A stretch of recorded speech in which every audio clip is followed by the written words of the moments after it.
उत्तर प्रदेश सरकार ने स्कूली शिक्षा में बड़े बदलाव का फैसला लिया है। अब प्रदेश में 50 से कम छात्रों वाले प्राथमिक और उच्च प्राथमिक स्कूलों को आसपास के बड़े स्कूलों में मर्ज किया जाएगा। इस फैसले से पूरे राज्य में करीब 5,000 से ज्यादा स्कूल प्रभावित होंगे। सरकार की ओर से जारी आदेश के बाद शिक्षक संगठनों ने इसका विरोध शुरू कर दिया है। बेसिक शिक्षा विभाग के अनुसार ऐसे स्कूल जहां बच्चों की संख्या 50 से कम है, उन्हें पास के स्कूल में जोड़ा जाएगा।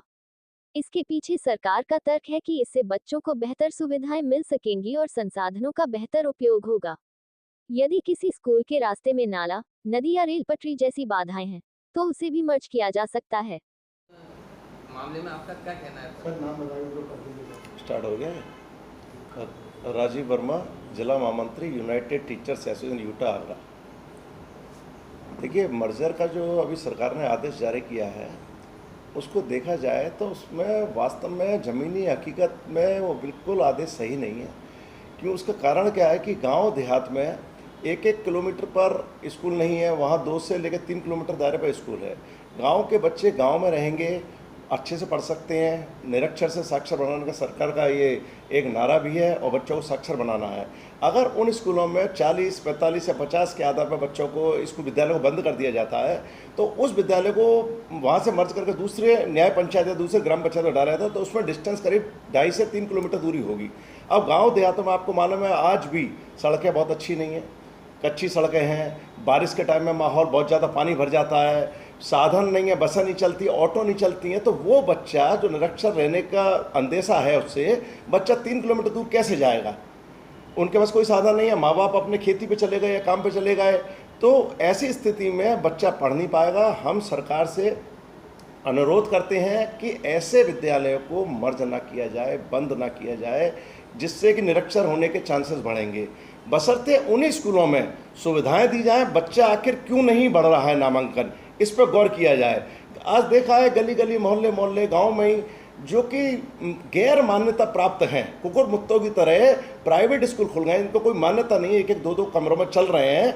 अगर उन स्कूलों को सरकार बंद करे और उनके बच्चों को हमारे सरकारी स्कूलों में ले आए, तो मैं दावे से कह सकता हूं जहां आज संख्या 40-45 है, वह कम से कम 150-200 संख्या होगी। इन सरकार का ये कहना है कि हर जिले में एक मुख्यमंत्री अभ्युदय कंपोजिट स्कूल खोला जाएगा, जहां smart class, computer lab, library, mid day kitchen meal जैसी काफ़ी सुविधाएं भी दी जाएंगी।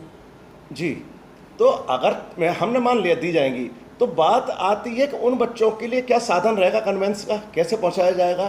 तो अगर एक कंपोजिट विद्यालय खोलना है, तो एक गांव में जो विद्यालय चल रहा है, उसी विद्यालय को मॉडल स्कूल बनाया जाए, उसी को कंपोजिट किया जाए, उसी में कंप्यूटर, लाइब्रेरी, साइंस की सारी किट रखी जाए, जिससे कि वहाँ के बच्चे अच्छे से पढ़ सकें। तो क्या अगर ये आदेश आते हैं, तो क्या नई जो शिक्षा बढ़ती है उस पर भी असर पड़ेगा? देखिए, असर तो पड़ेगा। जब आप यहाँ से स्कूलों को उठाकर मर्ज कर देंगे, बंद कर देंगे, तो सबसे ज़्यादा फर्क पड़ता है। शिक्षकों की संख्या जो होगी वो एक विद्यालय में बढ़ जाएगी, स्कूलों की संख्या कम हो जाएगी। रेशियो क्या होगा, जो अभी दिख रहा है कि टीचर्स कम हैं और विद्यालय ज़्यादा हैं, तो विद्यालय कम हो जाएंगे, टीचर की संख्या बढ़ जाएगी। तो ये समस्या आनी है, शिक्षकों के पदों पर भी आनी है। सबसे ज़्यादा हम शिक्षकों से ज़्यादा ये बच्चा निरक्षर नहीं रहे, उसको पढ़ाने पर हम ध्यान देंगे। तो गांव में स्कूल जो चल रहे हैं उनको विकसित किया जाए, ना कि बंद किया जाए। गांव में आपने तो बोला 2-3 किलोमीटर दूरी पे स्कूल रहती हैं, तो इससे क्या बच्चा अनपढ़ गाँव में रह सकता है क्या? देखिए, अभी जिस गांव में स्कूल है मान लीजिए, और वहाँ 40 बच्चे हैं, 45 बच्चे हैं, आपने दूसरे गांव में शिफ्ट कर दिया, वो स्कूल 3.5 किलोमीटर दूर है। अब वो बच्चा, माँ बाप है नहीं, 3.5 किलोमीटर साधन का पहले रास्ता बताइए कैसे आएगा? बीच में कई गांव पड़ते हैं, खेत पड़ते हैं, खलिहान पड़ते हैं, पानी से भरे हुए खेत भी हैं, कच्ची पगडंडियाँ हैं, बच्चा नहीं जा पाएगा। तो उसको क्या होगा, फिर घर में ही शिक्षा ग्रहण करेगा, तो वह निरक्षरता बढ़ेगी ना, बजाय साक्षर होने के। तो ये नहीं होना चाहिए। हम सरकार से अनुरोध करते हैं, ऐसे विद्यालयों को बंद ना किया जाए, उनको विकसित कराया जाए। सरकार ने ये भी घोषणा की है कि हर जिले में एक मुख्यमंत्री अभ्युदय कंपोजिट स्कूल खोला जाएगा, जहां smart class, computer lab, library, mid day meal kitchen और ओपन जिम जैसी सुविधाएं उपलब्ध होंगी। सरकार का दावा है कि यह कदम नई शिक्षा नीति के अनुरूप है और इससे शिक्षा की गुणवत्ता सुधरेगी। जी मैडम, जिस तरीके से उत्तर प्रदेश सरकार द्वारा ये सरकारी स्कूलों को लेकर निर्णय लिया गया है, आप इस निर्णय को कितना सही मानते हैं?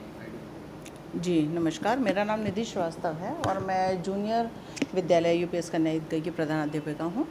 और ये जो निर्णय लिया गया है, ये कतई ज़मीनी तौर पर व्यवहारिक नहीं है, यदि ये व्यवहारिक होता तो सबसे पहला तो सवाल यही है कि विद्यालय खोले ही क्यों गए, जब आज की स्थिति ये है कि हर गांव में हर 2 से 3 किलोमीटर के क्षेत्र में विद्यालय खोले गए, तो कहीं ना कहीं पूर्व में इस बात को सोचा गया होगा कि बच्चे आ नहीं पाएंगे, तभी तो इतनी दूर पे विद्यालय खोले गए। और आज आप बंद करने की बात करते हैं तो ये कतई व्यवहारिक नहीं है, क्योंकि आप एक क्षेत्र के लगभग 8 से 10 किलोमीटर के दायरे के विद्यालय बंद कर रहे हैं। जो छोटा बच्चा है कक्षा 1 का, वो इतनी दूर कैसे जाए? इस समय भीषण गर्मी है, इस समय कैसे जा सकता है वो बच्चा? या आप 12 बजे 2 बजे स्कूल बंद करेंगे, वो बच्चा बेचारा कक्षा 1 का या कक्षा 5 का भी मैं मानती हूँ, तो ये बच्चे कैसे आएंगे और कैसे जाएंगे? एक उन्होंने निर्णय ये भी लिया है, यदि कोई ऐसा स्कूल है, स्कूलों के रास्ते में नाले हैं, नदी है, पटरी है, कुछ ऐसी बाधाएं, ऐसी चीज़ें हैं, ऐसे स्कूलों को वो मर्ज करने की बात कर रहे हैं। बिल्कुल। मर्जर तो देखिए, इन्होंने एक 50 करीब का, जो मेरे संज्ञान में आया है, 50 करीब का आंकड़ा रखा है। देखिए ये सारी चीज़ें ज़मीनी तौर पर अगर मैं बात करूं, आप नामांकन बढ़ाना चाहते हैं, नामांकन बढ़ जाएगा, निश्चित तौर पे नामांकन बढ़ेगा, लेकिन उपस्थिति नहीं बढ़ेगी, क्योंकि इतनी दूर बच्चा कतई नहीं जाएगा, रजिस्ट्रों में नाम चलता रहेगा। अगर आप यदि ये चाहते हैं नामांकन बढ़ जाए, उपस्थिति ना है, तो आप इसको करते रहिए। लेकिन सरकार का ये भी दावा है कि अगर हम ये कदम उठाएंगे तो शिक्षा की नई नीति में अनुरूप है और शिक्षा को भी गुणवत्ता सुधरेगी। देखिए, गुणवत्ता की बात अगर हम करते हैं तो गुणवत्ता तब आती है जब पूरा स्टाफ है, सारी एमिनिटीज़ एक विद्यालय के अंदर चाहिए वो है, और वहाँ का पेरेंट जागरूक है, स्कूल अप्रोचेबल है, गुणवत्ता अपने आप आ जाएगी। आज की स्थिति में अगर गुणवत्ता नहीं आ रही तो उसका मूल कारण भी तो समझिए। हमारा बेसिक का टीचर पढ़ाने के अलावा 25 से 30 अलग प्रकार की ड्यूटियां कर रहा है। एकल विद्यालय हैं कई जगह, तो अगर वो ये सारे काम करेगा तो वो पढ़ाएगा कब? मैं स्वयं को भी बता दूं, हम सोच के घर से जाते हैं कि आज हम विद्यालय में अपने ये पढ़ाएंगे, पता लगा फ़ोन पे आदेश आ गए, आज आपको फला सूचना देनी है, ये सूचना बना के भेजनी है। अब मैं एकल होने के नाते सूचना बना के भेजूंगी तो फिर क्लास कौन लेगा? तो गुणवत्ता तो वहीं प्रभावित हो गई। अगर आपको गुणवत्ता लानी है, नामांकन बढ़ाना है, नामांकन के साथ मैं बार बार जोर दे रही हूँ, उपस्थिति बढ़ानी है, आसपास जो भी सरकारी स्कूल है उसके आसपास जो भी ऐसे विद्यालय जो पूरी सरकार की मानकों को पूर्ण ना करते हुए विद्यालय चल रहे हैं, उन स्कूलों को बंद करिए, प्राइवेट स्कूलों को। वहाँ से नामांकन हमारे विद्यालय में बढ़ेगा। जो टीचर प्राइवेट एडेड है उनको आप हमारे अंडर में लगाइए ना, गुणवत्ता ना आए तब आप हमसे बात करिएगा इस चीज़ की। मैडम सरकार प्रदेश में इस साल 65,000 शिक्षकों की भर्ती होनी थी, लेकिन अब विलय के चलते कई खाली पदों पर पहले से तैनात शिक्षकों को समायोजित किया जाएगा। इससे नई भर्ती पर संकट खड़ा हो सकता है। शिक्षक संगठनों का कहना है कि यह फैसला युवाओं के रोजगार के अवसर भी कम करेगा। सरकार ने स्कूली शिक्षा में एक बड़ा बदलाव लिया है। उत्तर प्रदेश सरकार ने 50 से कम छात्रों वाले स्कूलों को मर्ज करने का फैसला लिया है। सरकार का ये फैसला से सरकारी स्कूल में हड़कंप सा मच गया है।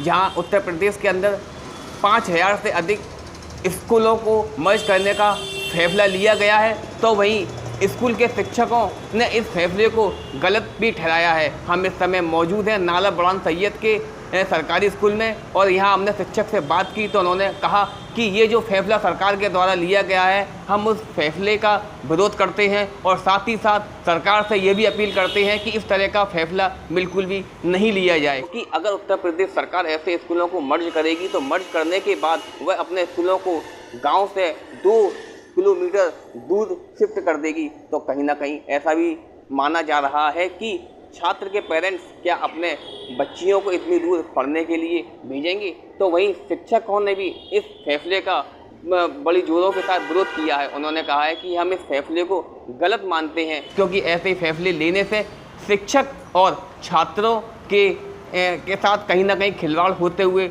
नजर आएगा। फास्ट वे न्यूज़ के लिए सोनू कश्यप की रिपोर्ट, आगरा।